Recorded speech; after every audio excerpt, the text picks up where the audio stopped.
Welcome back. কেমন আছো তোমরা? আশা করি সবাই ভালো আছো। বরাবরের মতো আজকে আরেকটি ঘটনা নিয়ে তোমাদের মাঝে হাজির হয়েছি। ঘটনাটি পাঠিয়েছেন মোহাম্মদ রিফাত হোসেন। তার জীবনের সাথে ঘটে যাওয়া ভৌতিক ঘটনা। বেশি কথা না বাড়িয়ে ঘটনায় যাওয়া যাক। যেভাবে লিখেছেন সেভাবেই শোনাচ্ছি। আসসালামু আলাইকুম। আমি মোহাম্মদ রিফাত হোসেন। আশা করি সবাই ভালো আছেন। কিশোরগঞ্জ থেকে বলছিলাম। আমি আমাদের গ্রামের বাজারে একটি ব্যবসা বা দোকান করি।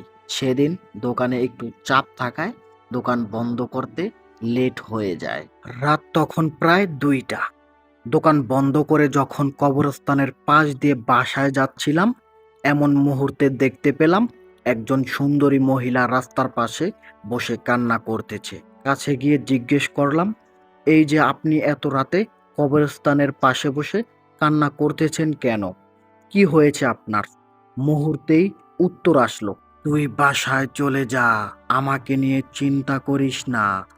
আশ্চর্য, আপনার মনে কি একটুও ভয় নেই? এই রাস্তাটি তেমন একটা ভালো না, আপনি বাসায় চলে যান। তোকে বললাম না তুই চলে যা? বেশি কথা বললে খুব খারাপ হবে বলে দিলাম। মহিলাটির কথায় কোনো উত্তর না দিয়ে আমি এগোতে লাগলাম। বেশ কিছু দূর আসার পর একজন মহিলার চিৎকারের আওয়াজ শুনতে পেলাম।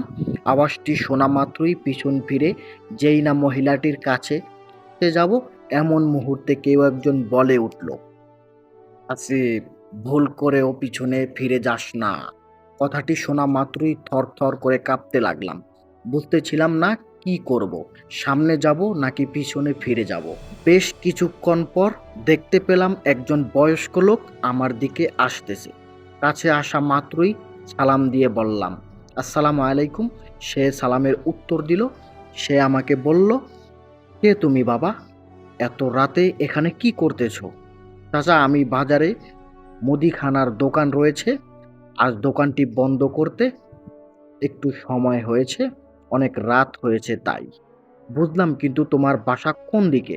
এই তো চাচা, কবরস্থানের পার হলেই আমার বাসা। আপনার বাসা কোথায় চাচা?